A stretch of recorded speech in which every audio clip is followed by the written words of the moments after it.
کہ جس سے والدین کو کوئی اذیت پہنچے، دکھ پہنچے. یہ کتنا دیکھیں فرق ہے. اس میں جو دین کا طالب علم ہے وہ ڈر رہا ہے، وہ خوف زدہ ہو رہا ہے کہ کہیں میری زبان سے، میرے منہ سے کوئی ایسا جملہ نہ نکل جائے جو میرے والدین کے لیے دکھ کا باعث ہو. لیکن دوسری طرف جو دنیا دار لوگ ہیں، جنہوں نے دنیا میں ترقی حاصل کی ہے، علوم پڑھے ہیں دنیا کے، دین کو نہیں پڑھا، تو والدین خوف زدہ ہوتے ہیں. یہ کتنا فرق ہے. جب تک بچوں کو دونوں علوم سے متعارف نہیں کروائیں گے، دونوں علوم کی تعلیم نہیں دلوائیں گے، اس وقت تک معاشرہ ہمارا مہذب معاشرہ نہیں بن سکتا. مہذب معاشرہ، سیویلائزڈ سوسائٹی تب بنے گی جب دنیاوی عصری علوم کے ساتھ ساتھ دینی علوم کو بھی اسی نہج کے ساتھ، اسی طرح جس طرح دنیاوی علوم کو اہمیت دی جاتی ہے، اتنی اہمیت، اس سے زیادہ اہمیت کے ساتھ جب تک دینی علوم کو اہمیت نہیں دی جائے گی، اس وقت تک ہماری اولادوں کے مقدر نہیں بدلیں گے، ان کے اندر ادب نہیں آئے گا، والدین سے محبت پیدا نہیں ہوگی، وفا نہیں پیدا ہوگی ان کے دلوں میں، والدین کے لیے احساس نہیں پیدا ہوگا ان کے دلوں میں. یہ والدین کی اپنی غلطی ہے کہ انہوں نے اپنے بچوں کو دین نہیں دیا. آج والدین اپنے بچوں کو دنیا دیتے ہیں، ہر قسم کی آسائش دیتے ہیں، سب کچھ دیتے ہیں دنیا کا، کوئی کمی نہیں چھوڑتے. نہیں دیتے تو دین نہیں دیتے. یہ سب سے بڑی کمی ہے آج ہمارے معاشرے میں کہ آج والدین اپنے بچوں کو دین نہیں دیتے. ہمارے معاشرے میں جو بچہ کند ذہن ہوتا ہے یا معذور ہوتا ہے، اپاہج ہوتا ہے، ان کو مدرسوں میں چھوڑ دیا جاتا ہے. یہ اللہ کی دین کے ساتھ ہم نے کیا رویہ اختیار کیا ہوا ہے؟ ایک ذہین جو بیٹا ہے یا بیٹی ہے، اس کو دین کے لیے وقف نہیں کرتے. کس کو کرتے ہیں؟ جو اولاد میں سب سے کمزور ہو، جو دنیوی علوم میں ناکام ہو جائے، کامیابی حاصل نہ کر پائے، اس کو مدرسہ چھوڑ دیتے ہیں یا کسی فیکٹری میں چھوڑ دیتے ہیں، کسی ورکشاپ میں چھوڑ دیتے ہیں، یا کوئی معذور اپاہج ہے اس کو مدرسہ میں چھوڑ دیتے ہیں. یہ دین کے ساتھ ہم نے کیا مذاق بنایا ہوا ہے؟ جب دین کے ساتھ ہمارا اس طرح کا رویہ ہوگا، تمہاری زندگیوں کے اندر انقلاب کب آئے گا؟ ہمارے حالات کب سدھریں گے؟ یہ مصیبتیں جن میں ہم گرے ہوئے ہیں، یہ کب دور ہوں گی؟ پھر یہ اللہ کا عذاب ہے. ہم اللہ کے عذاب میں مزید گرفتار ہوتے چلے جائیں گے، مشکلات بڑھتی چلی جائیں گے. یہ سارے جو عذاب ہیں جو اس وقت ہمارے معاشرے کو اپنی لپیٹ میں لیے ہوئے ہیں، یہ اس وقت دور ہوں گے جب ہم قرآن حدیث کو صحیح معنوں میں اس کا دامن تھام نہیں لیتے، صحیح معنوں میں ان سے محبت نہیں کرتے. قرآن حدیث سے جتنی اہمیت دنیوی علوم کو دیتے، اس سے بڑھ کر جب تک دینی علوم کو اہمیت نہیں دیں گے، اس وقت تک ہمارا مقدر نہیں سنورے گا، ہماری نسلوں کا مقدر نہیں سنورے گا، ہمارے ملک پاکستان کا مقدر نہیں سنورے گا. اگر ہم چاہتے ہیں کہ ہماری نسلیں سدھر جائیں، ہمارا ملک پاکستان ایک ترقی یافتہ ملک بن جائے، ایک مہذب ملک بن جائے، پرامن ملک بن جائے، خوشحال ملک بن جائے، تو اس کے لیے ہمیں جتنی اہمیت دنیاوی علوم، عصری علوم کو دیتے، اس سے بڑھ کر کئی گنا بڑھ کر ہمیں دینی علوم کو اہمیت دینا ہوگی، تو پھر حالات بدلیں گے. تو اس حدیث کے اندر کتنا تاکیدی حکم دیا جا رہا ہے کہ قرآن پاک کو خوبصورت لہجوں کے ساتھ تلاوت کیا جائے.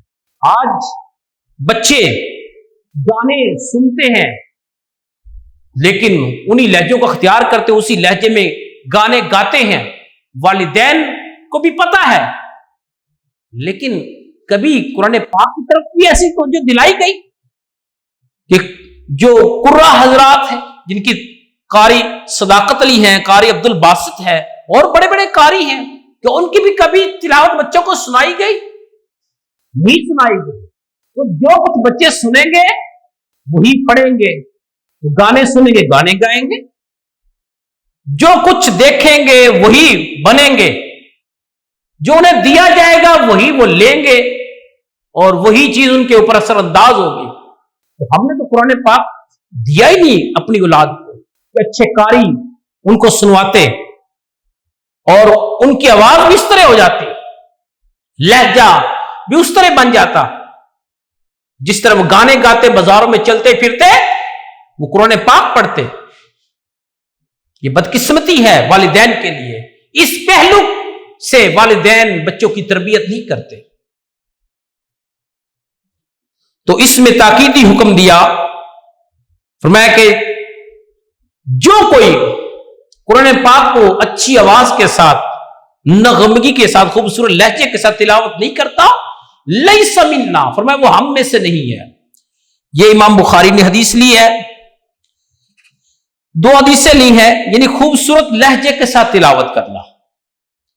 اب اگلا ادب قرآن مجید کا یہ ہے کہ قرآن مجید کی تلاوت کے وقت اپنے اوپر غم اور رنج اس کو غالب کر لیا جائے، یعنی اپنے مالک کو یاد کیا جائے، اللہ کو یاد کیا جائے، اور اس حال میں مناجات اللہ سے کی جائے، روتے ہوئے، گڑ گڑاتے ہوئے، خوف الہی کی کیفیت تاری، خشیت الہی کی کیفیت تاری ہمارے اوپر، اس حال میں قرآن مجید کی تلاوت کی جائے تو رونے کی کیفیت تاری ہو۔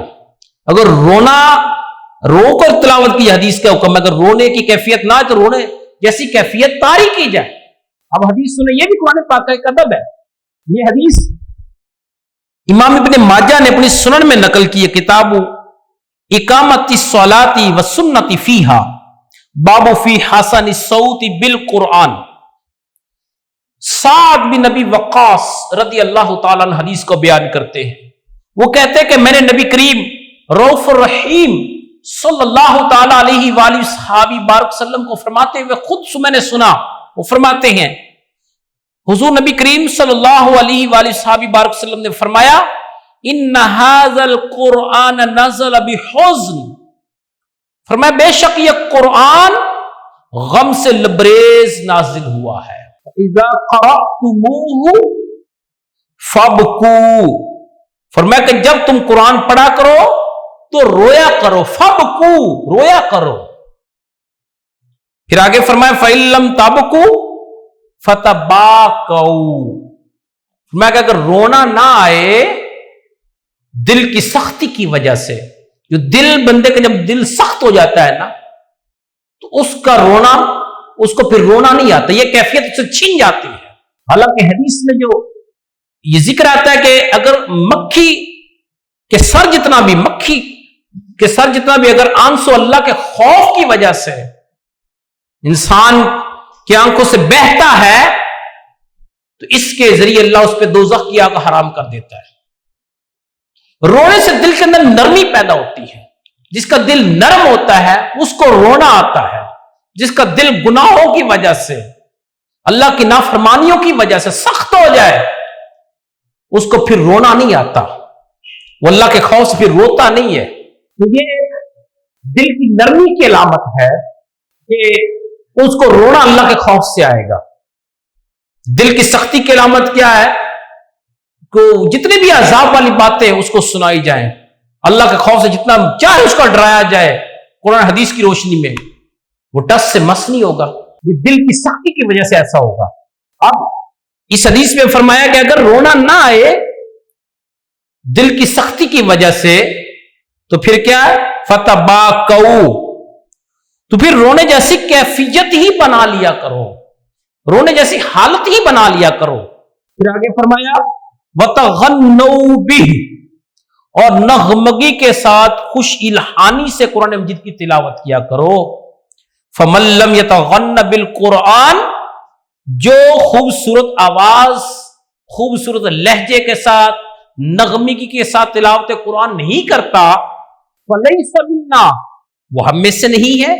یہ حدیث بخاری شریف میں اتنے الفاظ آئے ہیں جو پہلے میں نے اس سے پڑھی ہے، اس میں یہ بتایا گیا کہ قرآن مجید کو اچھی آواز کے ساتھ پڑھا جائے، اس کے لیے بھرپور کوشش کی جائے، اپنی طرف سے کوئی کمی نہ کی جائے۔ ہاں اگر وہ ادا نہیں کر پا رہا، اس کی زبان سے ادا نہیں ہو رہے، اپنی طرف سے فل سٹرگل کر رہا ہے، کوشش کر رہا ہے، لیکن پھر بھی اس کی زبان پہ الفاظ نہیں چڑھ رہے، تو اس کے لیے دوہرا اجر ہے، اس کی اس محنت کی وجہ سے جو وہ کاوش کر رہا ہے، لیکن قرآن جی کی تعلیم نہیں چھوڑ رہا، سیکھ رہا ہے، تو اس کے لیے دوہرا اجر حدیث میں بیان کیا گیا ہے۔ یہ بھی حدیث بخاری شریف میں آئی ہے، کتاب التفسیر میں امام بخاری نے حدیث لی ہے۔ حضرت عثمان بن عفان یعنی عثمان غنی رضی اللہ تعالیٰ عنہ، خلیفہ ثالث سے راشد، جو تیسرے خلیفہ راشد ہے، وہ حدیث کو بیان کرتے ہیں رضی اللہ تعالیٰ عنہ کہ نبی کریم صلی اللہ علیہ وسلم نے فرمایا، خیرکم من تعلم القرآن وعلمہ، میں تم میں سب سے بہتر شخص جو قرآن سیکھتا سکھاتا ہے۔ یہ کتاب فضائل القرآن میں حدیث بیان ہوئی ہے، یعنی بہترین شخص ہے وہ جو قرآن سیکھے سکھائے۔ لیکن جو قرآن سیکھ رہا ہے اپنی طرف سے فل کوشش کر رہا ہے، لیکن زبان پہ وہ الفاظ چڑھ نہیں رہے، ادا نہیں ہو رہے، زبان موٹی ہے یا اس کا ذہن کمزور ہے، بھول جاتا ہے، اس کے لیے حدیث میں ڈبل اجر کی بشارت دی گئی ہے۔ یہ حدیث بخاری شریف میں کتاب التفسیر میں آئی ہے۔ حضرت اماں جی عائشہ صدیقہ رضی اللہ تعالیٰ عنہا حدیث کو بیان فرماتی ہیں، وہ کہتی ہے کہ رسول اللہ صلی اللہ علیہ وسلم نے فرمایا، الماہر بالقرآن، جو قرآن پاک کا ماہر سے مراد قرآن مجید کا قاری، قرآن مجید کا عالم، مفسر، جو قرآن پاک کو اچھی طرح سمجھتا ہے، اچھی طرح تلاوت کرتے، سارے اس میں داخل ہے الماہر بالقرآن میں۔ جو قاری ہے وہ بھی اس میں الماہر بالقرآن میں داخل ہے، جو عالم دین ہے، مفسر ہے، محدث ہے، فقیہ ہے، مفتی ہے، یعنی جو قرآن مجید کو سمجھتا ہے، اس کے معنی مفہوم کو، ترجمہ کو، اس کے بیک گراؤنڈ کو جانتا ہے، تو فرمایا کہ وہ قرآن پاک کا ماہر ہے۔ فرمایا کہ اس کے لیے کیا اجر ہے، کیا انعام ہے؟ فرمایا کہ مع الصافرات الکرام البررہ، فرمایا کہ قرآن مجید کا ماہر معزز محترم فرشتوں اور معزز و محترم انبیاء علیہ السلام کے ساتھ ہوگا۔ یعنی کیا شان ہے اس قاری قرآن کی، عالم دین کی، عالم ربانی کی، کہ وہ انبیاء کے ساتھ کل قیامت میں ہوگا، جو انسانوں کا سب سے بہترین طبقہ ہے، سب سے بہترین جماعت ہے انسانوں کی، پوری انسانیت میں سب سے بہترین طبقہ، سب سے بہترین گروہ انبیاء کا گروہ ہے۔ تو ان کے ساتھ اسے اٹھایا جائے گا، فرشتے، معزز و محترم فرشتوں کے ساتھ اس کو اٹھایا، یہ اعزاز اکرام اس کو عزت افزائی کے لیے ایسا ہوگا۔ پھر آگے حدیث کے الفاظ ہے، والذی یقرأ القرآن ویتتعتع، میں وہ شخص جو قرآن میں پڑھتا ہو لیکن ویتتعتع فیہ، لیکن تلاوت قرآن کرتے ہوئے اٹکتا ہے، یعنی زبان پہ لفظ صحیح چڑھ نہیں رہی ہے یا ادا نہیں ہو رہی زبان سے اچھی طرح، لیکن وہ اس کو ترک پھر بھی نہیں کرتا،